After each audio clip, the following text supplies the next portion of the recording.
முதலாவது சங்கீதம் நாம் மாறி மாறி வாசிக்கலாம். வசனம் 1 முதல் 6 வரை நான் ஒரு வசனமும் நீங்கள் ஒரு வசனமும் வாசிக்கலாம். துன்மார்க்கருடைய ஆலோசனையில் நடவாமலும் பாவிகளுடைய வழியில் இல்லாமலும் பரியாசக்காரர் உட்காரும் இடத்தில் உட்காராமலும்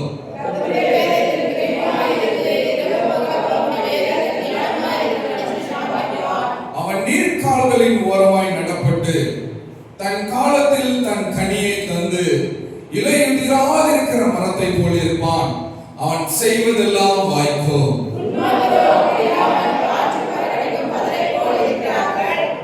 ஆகையால் துன்மார்க்கர் நியாயத்திற்கிலும் பாவிகள் நீதிமான்களுடைய சபையிலும் நிலை நிற்பதில்லை.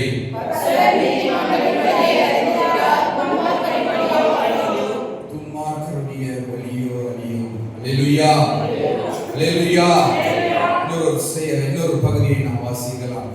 சாலமோனின் நீதிமொழிகள் 1வது அதிகாரம் வசனம் 1 முதல் 33 வரை மாறி மாறி நாம் வாசிக்க கேட்கலாம். முதலாவது வசனம் நான் வாசிக்கிறேன், 2வது வசனம் நீங்க இது போல மாறி மாறி வாசிக்கலாம். தாவீதின் குமாரனும் இஸ்ரவேலின் ராஜாவும் ஆகிய சாலமோனின் நீதிமொழிகள். விவேகம், நீதி, நியாயம், நிதானம் என்பவைகளை பற்றிய உபதேசத்தை அடையலாம்.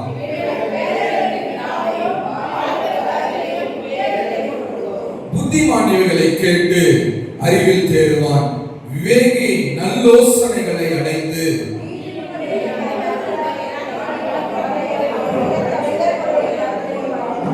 கர்த்தருக்கு பயப்படுதலே ஞானத்தின் ஆரம்பம். மூடர் ஞானத்தையும் போதகத்தையும் அசட்டை பண்ணுகிறார்கள்.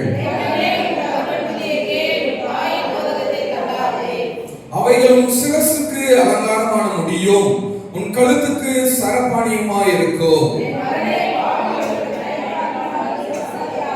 எங்களோட வா, ரத்தம் சிந்தும்படி நாம் பதிவிருந்து குற்றமற்றிருக்கிறவர்களை முகாந்தரமின்றி பிடிக்கும்படி ஒளிந்திருப்போம்.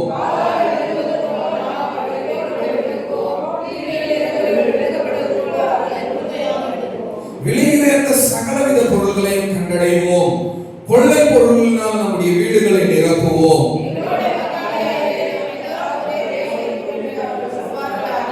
என் மகனே, நீ அவர்களுடைய வழி நடவாமல் உன் காலை அவர்கள் பாதைக்கு விலகுவாயாக.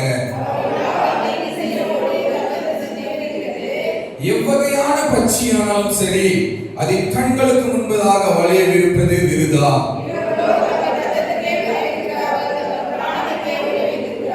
பொருளாசையுள்ள எல்லாருடைய வழியும் இதுவே, இது தன்னை உடையவர்களின் உயிரை வாங்குவோம். அது சந்தடியுள்ள தெருக்களின் சந்தியிலும் ஒளிமுக வாசலிலும் நின்று கூப்பிட்டு பட்டணத்தில் தன் வார்த்தைகளை வசனித்து சொல்லுகிறது.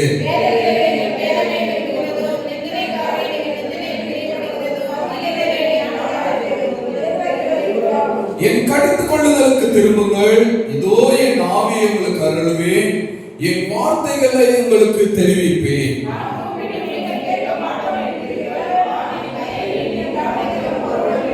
என் ஆலோசனைகள் எல்லாம் நீங்கள் தள்ளி என் கடிந்து கொள்ளுதலை நிறுத்தீர்கள்.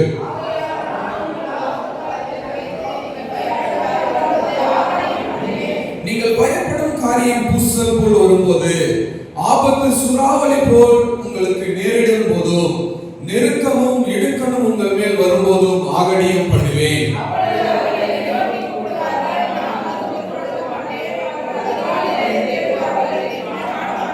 அவர்கள் அறிவை வெறுத்தார்கள், கர்த்தருக்கு பயப்படுதலை தெரிந்து கொள்ளாமல் போனார்கள். ஆகையால் அவர்கள் தங்கள் வழியின் பலனை புசிப்பார்கள், தங்கள் யோசனைகளினால் திருப்தி அடைவார்கள். கடைசி வசனத்தை யாவரும் சேர்ந்து வாசிக்கலாம். எனக்கு செவி கொடுக்கிறவன் எவனோ அவன் நிக்கிரமின்றி வாசம் பண்ணி ஆபத்திற்கு பயப்படாமல் அமைதியாயிருப்பான் என்பதே. ஆமென், அல்லேலூயா. சங்கீதம் புத்தகம் 136வது சங்கீதம் முதலாவது பகுதியை நான் வாசிக்கிறேன். 2வது பகுதியை சேர்ந்து நாம் அவர் கிருபை என்றும் உள்ளது என்று நாம் சொல்லலாம். துதியுங்கள். தேவாதி தேவனை துதியுங்கள். கர்த்தாதி கர்த்தரை துதியுங்கள். ஒருவராய் பெரிய அதிசயங்களை செய்கிறவரை துதியுங்கள். வானங்களை நேரமாய் உண்டாக்கினவரை துதியுங்கள். தண்ணீர்களுக்கு மேலே பூமியை பரப்பினவரை துதியுங்கள். பெரிய சுடர்களை உண்டாக்கினவரை துதியுங்கள். பகலில் ஆள சூரியனை படைத்தவரை துதியுங்கள். இரவில் ஆள சந்திரனையும் நட்சத்திரங்களையும் உண்டாக்கினவரை துதியுங்கள். எகிப்தியருடைய தலைச்சங்களை சங்கரித்தவரை துதியுங்கள். அவர்கள் நடுவிலிருந்து இஸ்ரவேலை புறப்பட பண்ணினவரை துதியுங்கள். பலத்த கைகளினாலும் ஓங்கிய புயத்தினாலும் அதை செய்தவரை துதியுங்கள். சிவந்த சமுத்திரத்தை இரண்டாக பிரித்தவரை துதியுங்கள். அதன் நடுவே இஸ்ரவேலை கடந்து போக பண்ணினவரை துதியுங்கள். பார்வோனையும் அவர் சேனையும் சிவந்த சமுத்திரத்தில் கவிழ்த்தி போட்டவரை துதியுங்கள். நம்முடைய ஜனங்களை வனாந்தரத்தில் நடத்தினவரை துதியுங்கள். பெரிய ராஜாக்களை சங்கரித்தவரை துதியுங்கள்.